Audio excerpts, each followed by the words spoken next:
Kipper's Snowy Day by Mick Inkpen. It was a new morning and it was snowing. Huge cotton wool snowflakes were tumbling past Kipper's window. "Yes," said Kipper, jumping out of his basket. "Yes, yes."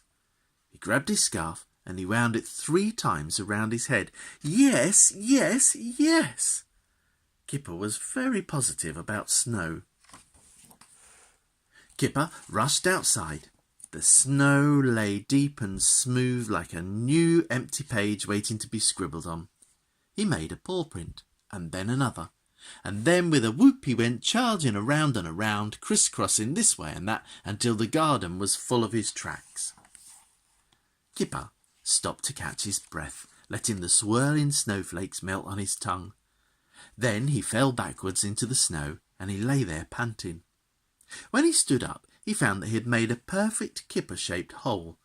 He tried again. Then he tried a different shape and another. "I bet Tiger hasn't thought of this," he said, and he ran off to find his best friend. Kipper found Tiger at the top of Big Hill. He was wrapped up in a fat bundle of silly woolly clothes.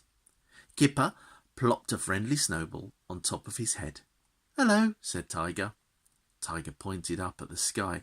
A watery sun was seeping through the grey clouds. "It won't last," he said. "It'll all be gone by tomorrow. There's a warm wind coming." Tiger was like that. He knew things. But this was not at all what Kipper wanted to hear, so he started throwing snowballs at his friend. Tiger was very easy to hit because the silly woolly clothes were wrapped so tightly around him that he could hardly move, and his own snowballs stuck like little pom-poms to the silly woolly gloves.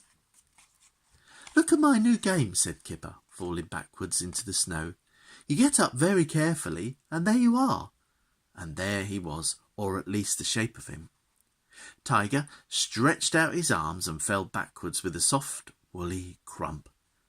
But when he tried to get up, he could not. He was too round. He just lay there waving his arms and his legs like a beetle on its back. Tiger heaved himself over onto his tummy, but rolled too far and found himself on his back again. He tried again. The same thing happened, and snow began to stick in thick lumps to the silly woolly clothes. Crossly he heaved himself over once more. This time he rolled over twice, 3 times, 4 times. Slowly at first, and then a little faster, and then a lot faster, and then very fast indeed he rolled down the hill. As he went, the silly woolly clothes picked up more and more snow, so by the time he reached the bottom, he had changed from a small dog into a giant snowball. The giant snowball fell to pieces. Kipper charged down the hill.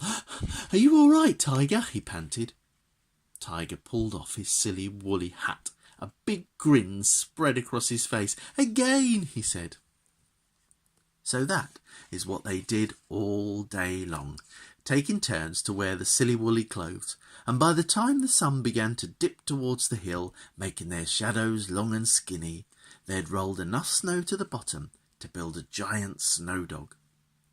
They watched their shadows lengthen and fade. "It'll all be gone by tomorrow," said Tiger. "There's a warm wind coming." But for once, Tiger was wrong. The warm wind stayed away, and that night another snowstorm smoothed out all of Kipper's paw prints, making the garden like a clean, white, empty page once more.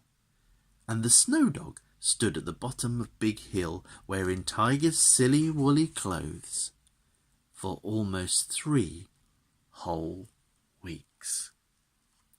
The end.